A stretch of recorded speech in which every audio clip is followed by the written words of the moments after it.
오늘 말씀의 제목을 한번 따라 하시겠습니까? 에베소서의 영적 교훈 네 번째 말씀을 나누는데, 사실 처음 출발할 때는 에베소서에 있는 그 말씀들을 하나 이렇게 한 절로 지나가거나 단락으로 지나가지 않고 그 속에 있는 하나하나 단어를 좀 같이 묵상하려고, 상고하려고, 은혜를 나누려고, 그래서 에베소서의 백그라운드를 좀 말씀을 드리고, 그래야 좀 말씀을 들어갔을 때 좀 쉽겠다 시작을 했는데, 이 본문에서 지금 이제 네 번째 이 백그라운드 이야기를 하는데 하나하나가 소중하다가 보니까요, 그래서 네 번째 제목으로 지금 나오고 있습니다.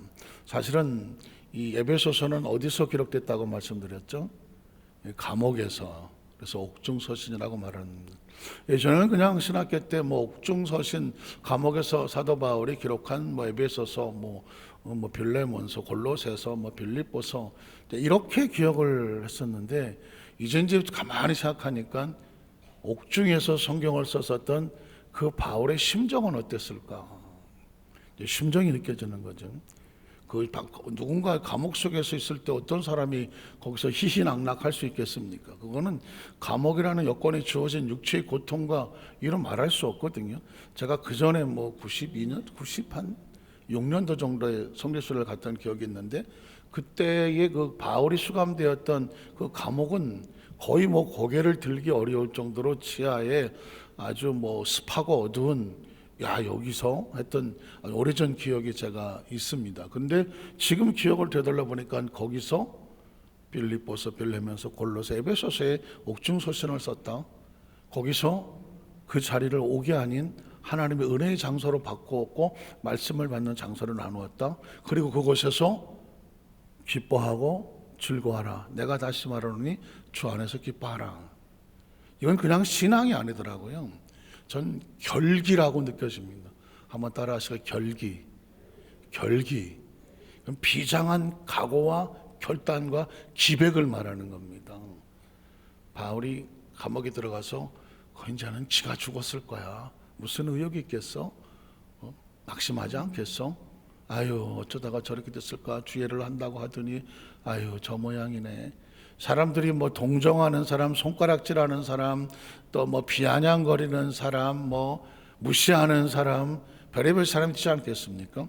그런데 거기서 비장한 각오를 가지고 나는 이 장소를 하나님의 역사하시는 축복의 장소로 바꾸겠다고 당당하게 거기 서서 오히려 교회들을 향하여 기뻐하십시다. 사랑하는 형제들이여 자매들이여 우리 주 안에서 기뻐하십시다. 이렇게 말할 수 있는 당당한 결기가 느껴지는 겁니다. 여러분들에게는 그런 결기가 있으십니까? 모두가 세상을 향하여 무너지고 쓰러지고 엎어지고 할 때 당당히 서서 거슬러 올라갈 수 있는 믿음의 결기가 있으십니까?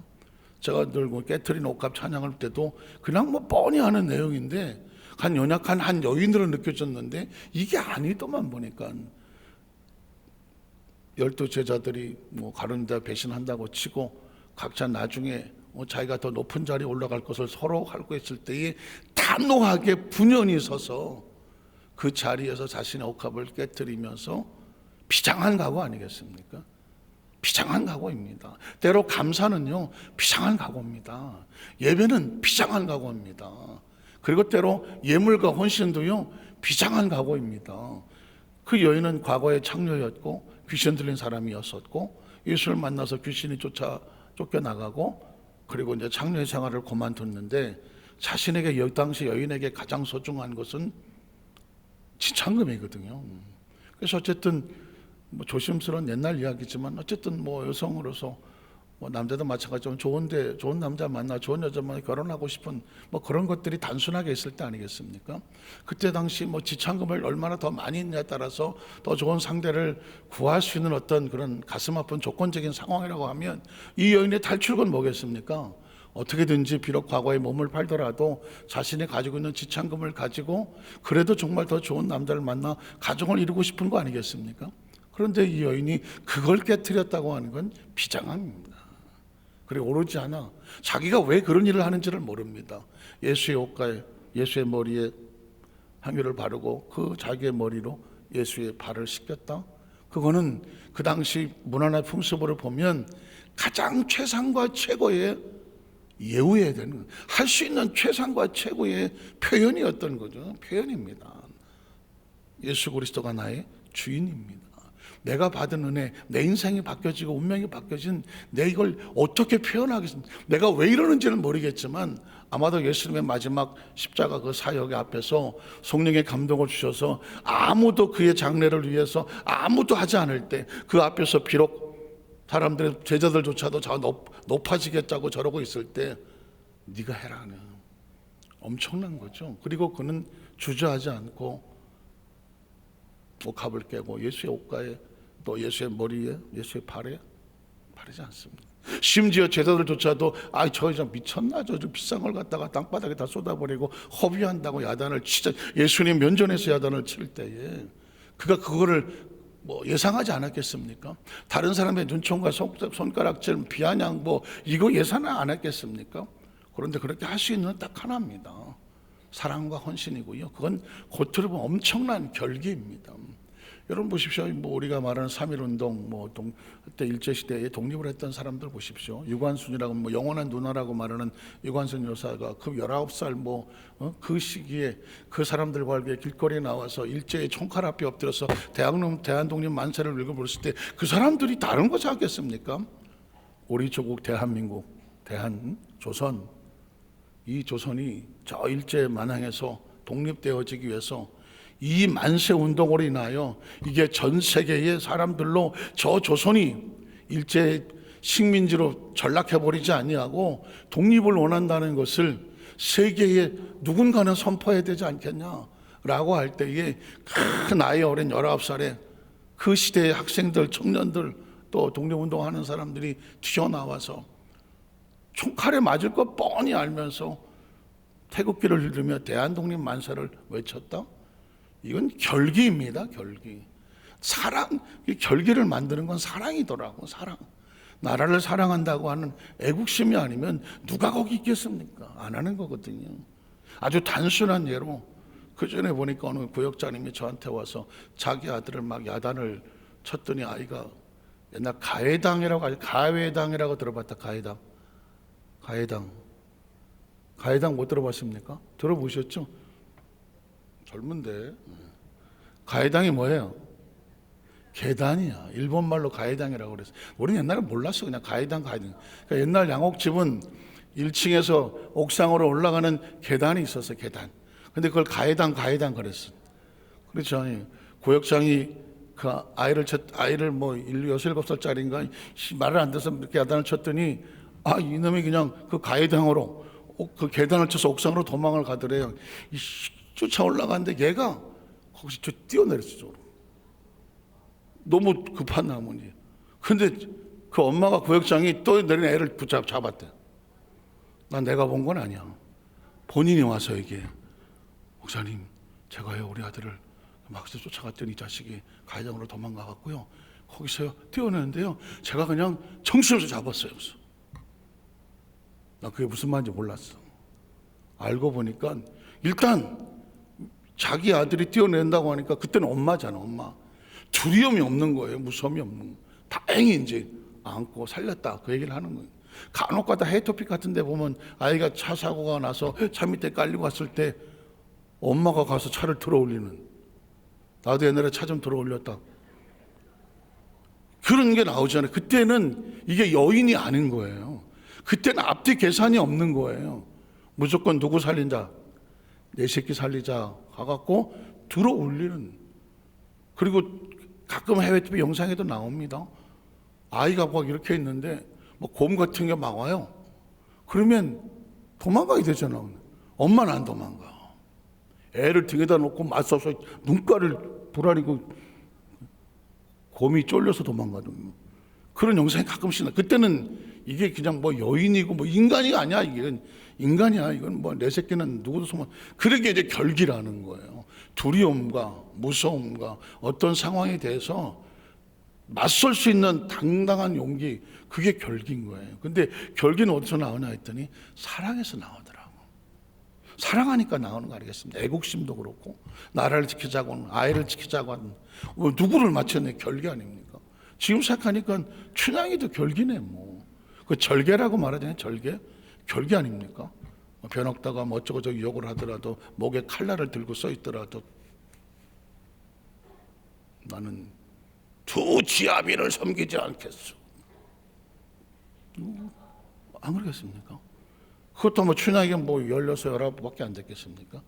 그런데 뭐 하나 믿기 때문에 이몽룡을 믿으니까 목에 칼날을 칼이라서 이런 칼이 아니라 나무로 된 칼을 놓고 옥상이 아니라 옥에 누워서 버티고 있지만 단호하게 거절할 수 있는 건 결계란 말이죠.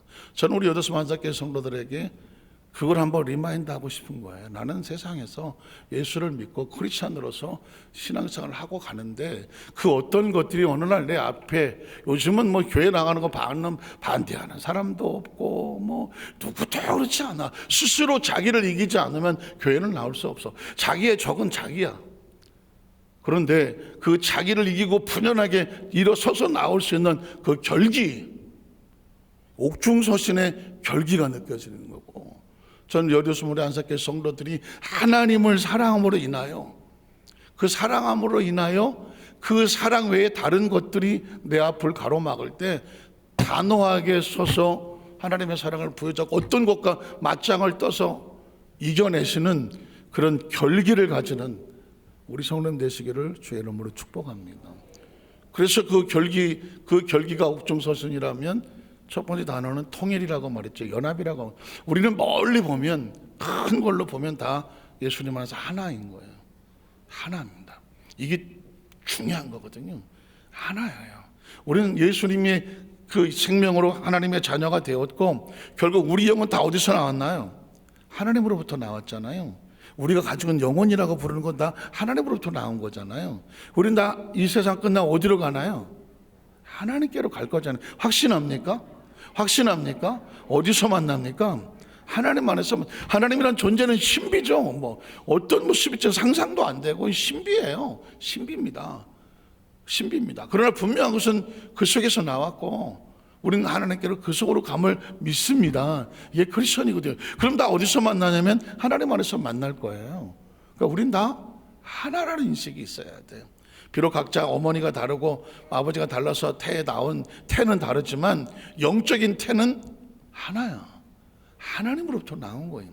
그래서 우리를 형제 자매라고 말하는 이유는 뭐냐?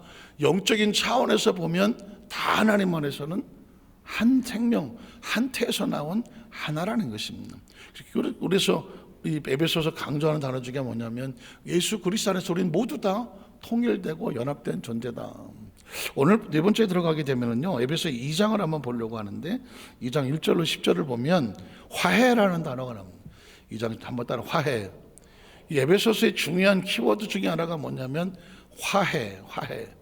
지나간 과거와의 화해. 에베소 2장 1절로 10절 나옵니까? 자, 그는 허물과 죄로 죽었던, 그러니까 죄는 하나님과 단절됐다는 것이죠. 하나님과 분리되었던 너희를, 우리를 어떻게 하셨다? 살리셨다. 잃어버렸던 생명을 다시 찾게 하셨다. 그가 누굽니까? 예수 그리스도거든요. 예수님의 목적은 딴 게 아닙니다. 허물과 죄로 죽어 분리되었던 우리와 그리고 하나님과 사이에 십자가에서 손을 잡고 화목하게 하시는 거죠. 그 다음 절을 보면, 자, 그때 너희는 그 가운데 행하여, 세상이죠, 죄죠, 이 세상 풍조를 따르고 공중의 권세 잡은 자가 누굴까요? 마귀죠. 죄의 권세에 배우는 마귀니까 우리가 하나님을 떠나고 세속에 물들면 마귀의 공정 권세 잡은 자를 따르는 자가 될 수밖에 없는 거죠. 그 다음 절에 보면 곧 지금 불순종의 아들들을 가운데 역사하는 영이라는 것이죠. 그러니까 성령의 역사하심을 받지 아니하면 모든 사람들은 성령이 아니면 모두 악의 영에게 영향을 받을 수밖에 없습니다. 그 가운데. 그래서 우리가 성령 충만 하는 거는요, 인간은 존재적으로 우리 안에 성령님을 모시지 않으면 우리는 반드시 죄와 악으로 전락하게 되어 있습니다. 성령 충만은 그래서 우리는 받아도 좋고 안 받아도 좋은 것이 아니라 이건 우리의 생명줄인 거예요. 한번 따라, 성령 충만은 생명 충만이다. 생명줄이다. 저는 솔직히 말해서 저는 장로교에서 자랐어요. 성령이 있음도 알지 못했고 뭐 성령은 뭐 목사님 나중에 축도하실 때나 뭐 성령의 감화, 교통, 내주, 운행하심이 뭐 이래서 이제 그래서 아 성령이라는 단어가 있었나 보다. 그리고 아주 옛날에 제가 어렸을 때 교회 다닐 때는 성령이라는 단어보다도 성신이라는 말을 썼습니다. 성신이 오셨네, 성신이 이 기쁜 소식을. 그러니까 그때는 뭐 성신이든 성령이든 그냥 개념이 별로 없고 삼위일체 하나님, 성부, 성자, 성신 이렇게 알았던 거거든요. 그런데 성령에 대한 인식을, 성령을 강조하고 성령에 대한 이야기를 하던 교단은 오순절 교단이라고 말하고 순복음 교단이라고 말하거든요. 순복음의 순자는 오순절 순자예요. 또 어디 가서 순대볶음의 순자인가. 순복음의 순자는 원래 의미는 뭐냐면 오순절 순자를 씁니다. 그러니까 오순절 복음이란 뜻이고 오순절 복음은 바로 성령 복음이란 뜻이죠. 그래서 오순절 주의자들을 이 순복음 교단을 펜티코스탈이라고 말해요. 펜티코스탈은 것은 오순절의 의미를 가지고 있어요. 그러니까 뭐 다른 교단은 무슨 뭐 칼빈도 있고 루터도 있고 뭐 이렇게 쭉 나오겠지만 순복음 교단은 성령 교단이에요. 우리는 오순절 사도행전 2장 1절로부터 4절까지 성령의 강림하시고 성령 세례가 임한 그 역사 이후 오순절 성령을 더 성령 운동을 하고, 운동이라는 표현이 좀 그러긴 하지만 Holy Spirit Movement라고 하는 어떤 조류, 경향, 영향, 운동, 뭐 어떤 그 큰 흐름, 진행 이런 의미를 가지고 성령 운동을 하는, 단순하게 말하면 성령 운동을 하는 교단이 오순절 교단이다. 저는 장로교에서 자랐기 때문에 순복음에 대한 거 잘 알지 못했고, 순복음에 와서 보니까 이게 얼마나 중요한지를 저는 당당하게 얘기했습니다. 원래부터 순복음교회를 다녔으면 그냥 난 순복음의 성령 운동 뭐 이렇게 얘기하면은 뭐 모르는 얘기 하지 말할지 모르겠지만, 저는 성령 운동을 하기 전에 하는 장로교에서 신앙생활을 해봤고, 그리고 성령 운동을 하는 20대에 이제 성령 운동 순복음에 와서 공부를 하고 또 이제 여기까지 와 있기 때문에 성령 운동, 성령 세례 받기 전과 성령 세례 받고 난 이후에 뭐가 다른지를 정확히 압니다. 여러분 보십시오. 12제 가룟유다 빼고 11제자 그렇지 않습니까? 성령 오순절 성령 받기 전에 그 사람들이 얼마나 3년 6개월 동안 예수님이 직접 가르치고 뭐 배우고 기적을 체험하고 그랬으면서도 불구하고 그들이 예수님이 십자가 앞에서 다 도망치잖아요. 신앙은요 힘으로 안 됩니다. 능으로 안 되고요, 머리로 안 돼요. 무슨 뭐 도덕으로 안 되고 윤리로 안 되고 성품으로 안 돼요. 신앙은 철저하게 성령님이 오셔야 돼요. 성령님이 오셔야 돼. 아주 조심스러운 얘기지만 그 성경 침례교회 뭐 이런 교단이 있어요. 혹시 여러분 관심 있으신 분들은 킹 제임스 버전이라고 그래서 영어 성경도 뭐 NIV 뭐 여러 가지가 있는데, 홀리 바이블 뭐 여러 가지가 있는데 그 중에 가끔씩, 요즘은 잘 안 보여, 옛날에는 신문에 나오던 걸 보게 되는데 킹 제임스 흠정역이라고 하는데, 제임스 왕이라는 사람이 뭐 인적을 하고 해서 영어 성경을 번역했던 그 킹 제임스 버전의 이 성경이 가장 권위가 있고 또 가장 뭐 원문하고 같다. 그래서 그거를 이제 말씀 보존학회 이런 것들을 강조해서 나와요. 의도는 좋은 것 같아. 뭐 틀린 말은 아닌 것 같아요. 그런데 내용을 보면 이 사람들은 그 말씀 뭐 원문은 뭐 이러다가 보니까 그냥 그것만 하면 되시는데 오순절 주의에 대해서 아주 강력하게 비판을 해요.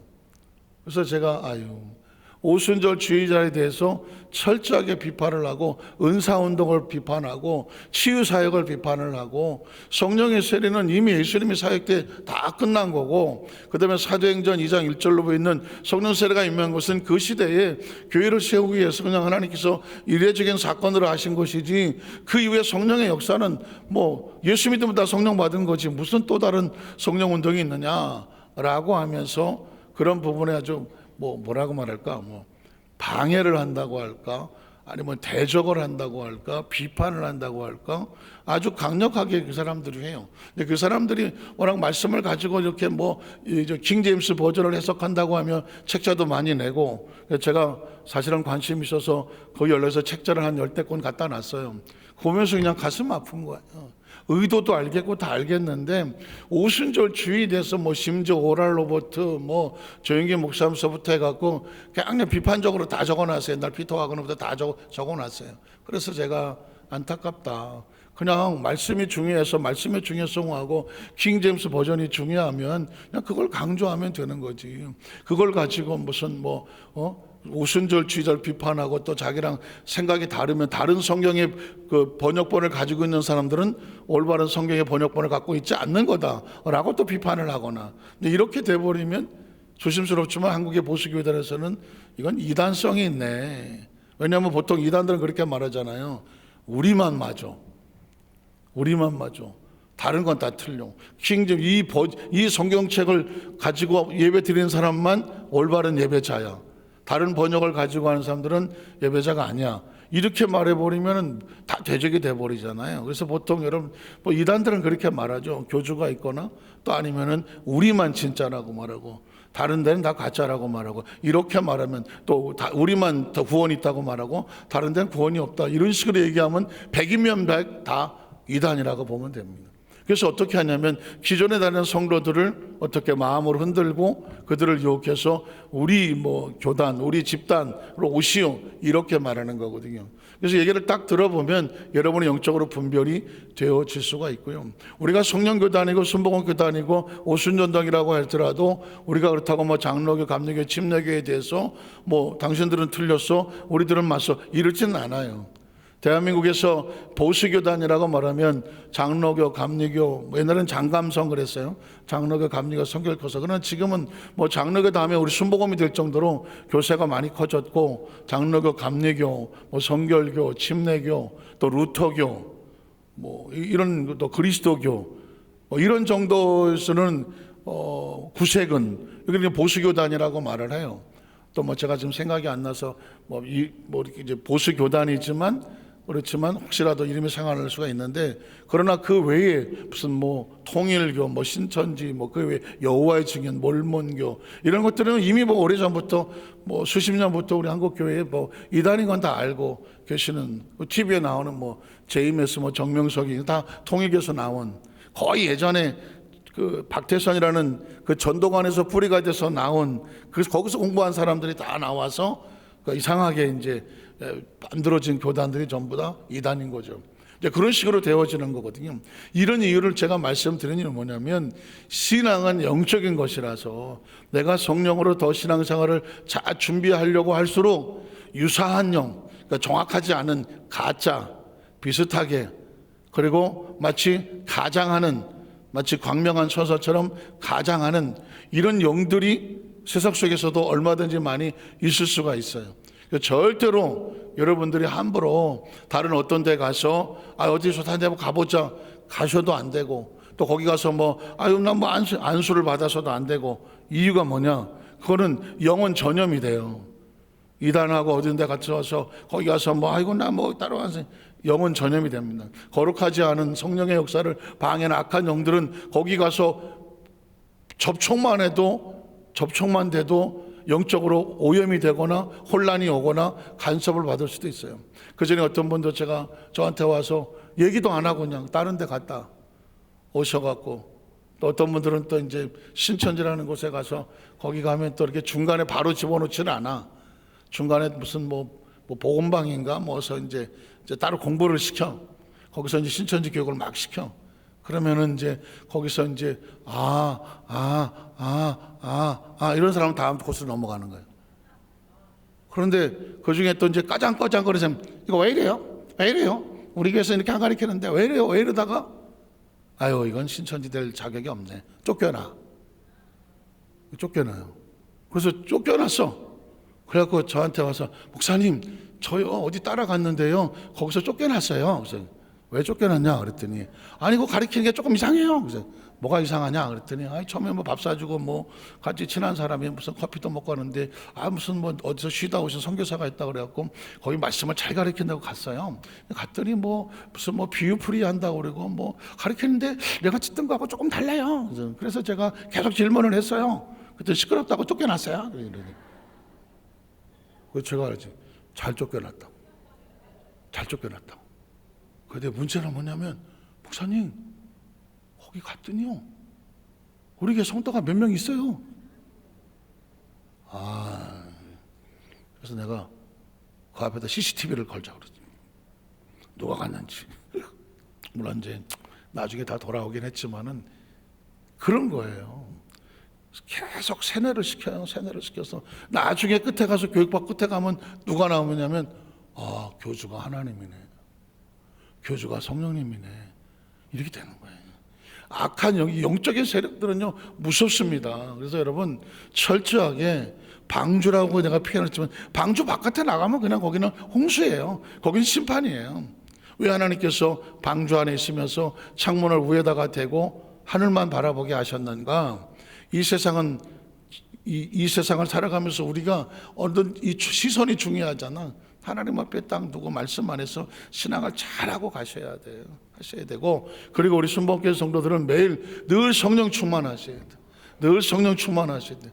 지난달에도 내가 조금 언급을 했지만 이 성령 대마개를 내가 한 달에 한 번씩 하려고 하니까 처음엔 절박하기 시작을 했는데 이 사람들이 조금 하다가 보면 그런 생각이 있잖아. 아이 귀찮아, 한 달에 한 번씩, 1년에 한두 번이나 하고 말지. 우리 목사님은 이게 특심인가? 아이고 나 좀 바쁜데 좀. 저는 이런 게 있어요. 영적인 거는 모두가 자원하지 않으면 하고 싶지 않아요. 한 사람이라도 와갖고 저한테 와서 목사님 피곤해서 성령대망에 1년에 한 번이나 했으면 좋겠어요, 뭐 이러면 난 안 해. 왜? 억지로는 하고 싶지 않아. 왜냐하면 하나님이란 존재 앞에서 억지로는 하고 싶지 않아. 동원해서 하고 싶지도 않고요. 하나님이란 분은 우리에게 자원하지 않는 건 하지도 말라 그래요.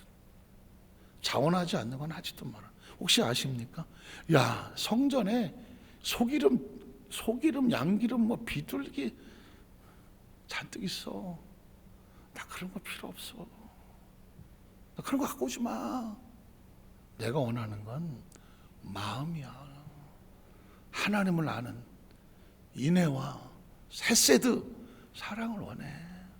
하나님이 내가 무슨 소가 모질하냐, 양이 모질하냐, 내가 비둘기가 모질하냐, 나한테 그런 걸 그거 뭐 하려고 가져오냐.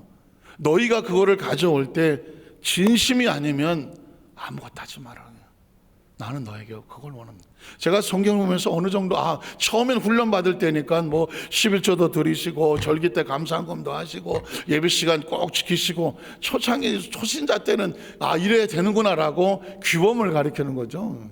집사가 되고 권사가 되고 안수가 되고 장로님 되고 교육자들이라고 하면 그 다음부터는 하나님하고 뭐가 되냐면 진심이어야 되는 거예요.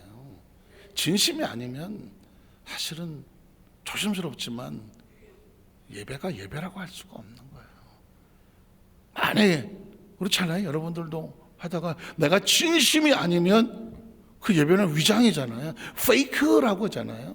가식이잖아요. 가선전. 누군가 여러분에게 그렇게 다가오기를 원합니까? 나하고 그렇게 친한 것 같다고 말이 깬 것 같은데 어느 날 보니까 그 사람은 나에게 진심이 아니었어. 그랬을 때 그 허망함이란 이런 말할 그 가식으로 알고 나서 그 다음에 그 사람하고 상대하고 싶습니까? 상대하고 싶지 않아요. 조금 늦게 가더라도 진심이기를 원해요. 전 진심이기를 원해.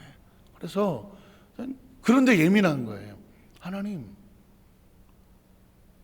우리 여두순보 안산교회, 그리고 저는 제가 목회하는 과정 속에서 하나님 앞에 형식이 아닌 진심이기를 원합니다.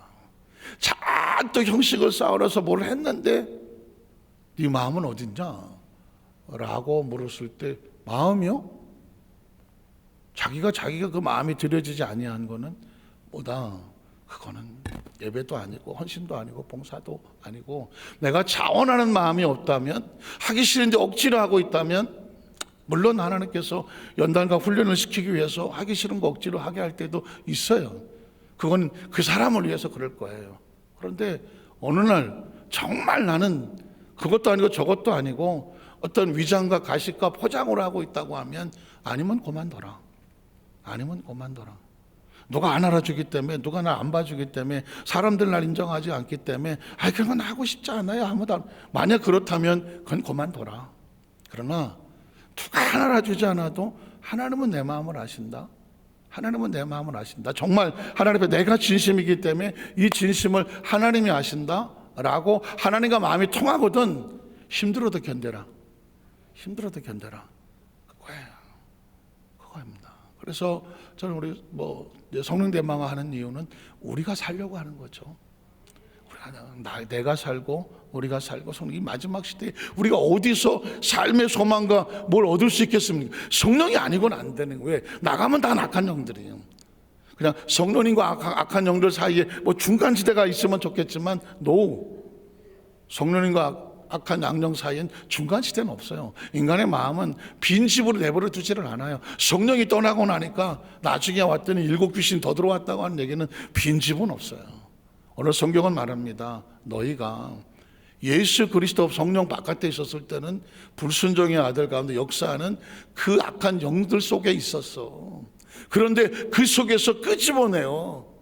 하나님과 화목하게 하신 이가 예수 그리스도다. 그래서 화해라는 단어를 쓰고 있는 겁니다.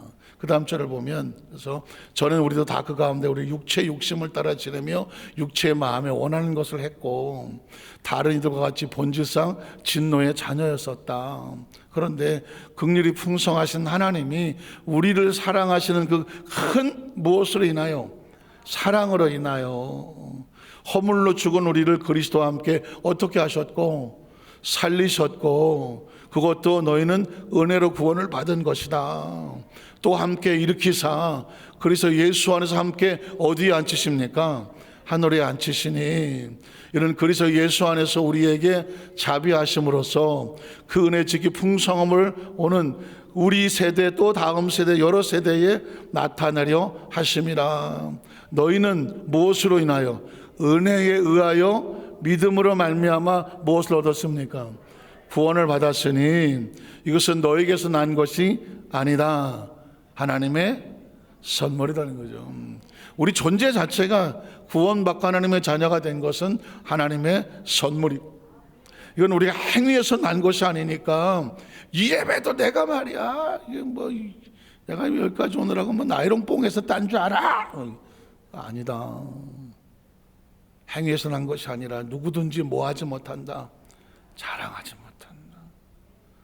목사가 됐던 장로님 됐던 권사님 됐던 안수님 됐던 어떤 누구라도 그러냐고 내가 말이야 이게 얼마나 내가 정말 주회를 열심히 하는데 내가 말이야 과거에 현재 지금 이건 하나님이 하게 하실 수 있는 은혜를 주셨기 때문에 나의 나 된 것은 누구다? 하나님의 은혜입니다. 그것만 자랑하는 거죠. 그러니까 천하의 나 같은 사람도 하나님께서 이렇게 만들어서 사용하시네. 그러니까 그 사람을 통해서 하나님의 위대하심이 나타나죠. 바울이 말하지 않습니까? 나는 죄인 중에 괴수라고 말해요. 그런데 나 같은 사람을 하나님께서 이렇게 이방에 그릇되게 하셔서 복음 전자로 세우셨으니 나는 나의 나 된 것은 하나님의 은혜고 나는 날마다 죽는다. 이런 고백을 하는 이유는 바로 그 속에 하나님에 대한 존귀, 오직 하나님만 높이려고 하는 거예요. 오늘 갑자기 교회 공동체 안에서 나라고 하는 내 이름 석자를 드러내기 원하고, 내가 사람들에게 인기가 있기를 원하고, 내가 사람들에게 뭔가 인정을 받기를 원한다고 하면 이미 벌써 영적으로 다운되기 시작한 것이고, 그게 서운하고 그게 속상하고 그게 만약에 마음속에 어떠한 고통이 빈틈이 다가온다고 하면 이건 영적으로 무너지기 시작하는 겁니다. 영은 오로지 말씀으로 채워지고 은혜로 채워지고 감사로 채워지는 거예요. 그러니까 은혜는 감사로 연결되고 감사는 은혜로 연결되는 거 아니겠습니까? 그래서 마지막 10절에 보면 우리는 그가 만드신 바 그래서 예수 안에서 무슨 일을 하라고 지어졌습니까? 선한 일을 위하여 지으심을 받은 자다. 이 일은 하나님이 전에 예비하사 우리로 그 가운데 행하게 하려 하심이다. 그래서 에베소서의 이제 중요한 단어가 이제 화해, 화목, 허물로 죽은 우리를 버려두지 아니하시고 은혜로 말미암아 어렵게 여기셔서 하나님과 우리 사이에 예수님이 십자가에서 우리 옷 입혀 주시고 새롭게 만들어 살려 주셔서 하나님의 자녀로 하나 되게 하셔서 회복을 시켜 주셨습니다. 그게 이제 화해예요. 예전에 어떤 예화의 집에 보면 아버지와 아들이 크게 다투고 아들이 집을 나갑니다. 옛날에 그런 드라마도 있었죠. 나는 아버지처럼 살기 싫었어. 이게 아마 영원한 숙제일 거예요. 이게 상담하게 보면 아들이 항상 그 자라는 과정 속에 아버지하고 뭐 좋은 관계도 있겠지만 뭔가 심하게 다투고 나갈 때, 아버지 역할이 좀 힘들었을 때, 아들이 그게 또 못마땅할 때 나가면서 그렇게 말했죠. 난 아버지처럼 안 살 거야. 보통 그러지 않겠습니까? 여자들도 그런, 난 엄마처럼 안 살 거야.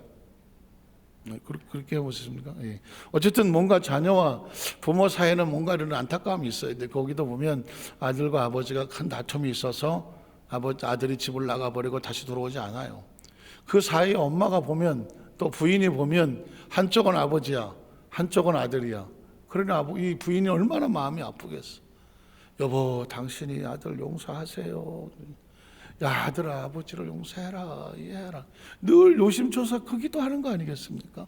오늘 안타깝게도 그분이 이제 병이 들어서 임종을 맞게 됩니다. 그때 이런 얘기를 하죠. 여보, 내 아들이 보고 싶다. 아들아, 내가 마지막인데 네가 보고 싶다. 그래서 마지막 임종을 앉았을 때 어느 자식이 안 오겠습니까? 그래서 그 병실에 아들이 오고 아버지가 옵니다. 거기 앉을 때 서로 모습하게 있을 때 그걸 뭘 합니까? 그 여인이 아들의 손을 잡고 남편의 손을 잡고 자기 가슴에 올려놓고, 내 마지막 소원이다. 여보, 내 마지막 소원이니 이 아들을 용서해 주세요. 아들아, 내 마지막 소원이다.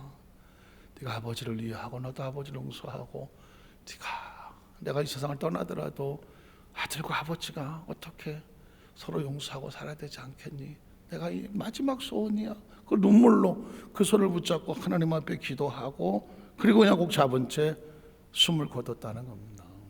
물론 예화죠. 예화고, 그리고 그게 어떻게 딱 하나님과 우리 관계를 완전히 무슨 표현할 수 있는 완벽한 이야기는 아니에요. 그러나 심정은 알겠더라고. 서로 허물러 죽은 우리를 또 심판하시는 하나님의 그 공의와 율법을, 이걸 끌어안고 이것을 화목시킬 수 있는 방법은 뭐밖에 없어요. 사랑과 용서와 화해밖에 없는 거거든요. 그래서 그 은혜로 말미암아 저와 여러분이 하나님의 자녀가 되는 은혜를 입었고, 믿음으로 의롭다 하심을 여기셨고, 그리고 그것을 선물로 우리에게 주셨으니 우리 모두 다 그리스도의 예수의 품 안에서 하나님의 자녀된 축복의 통로들인 줄로 믿습니다. 이제 앞으로 이제 다음 시간부터는 에베소서에 있는 단어를 하나씩 쭉 나갈 때에 에베소서 안에서 이 사랑의 이 화해, 그 다음에 통일, 결기, 이런 주제들로 이제 말씀이 나아가게 될 때에 우리 말씀을 나눈 성도들에게 큰 은혜가 함께 하시기를 주의 이름으로 축복합니다. 기도하겠습니다. 하나님 아버지 감사합니다.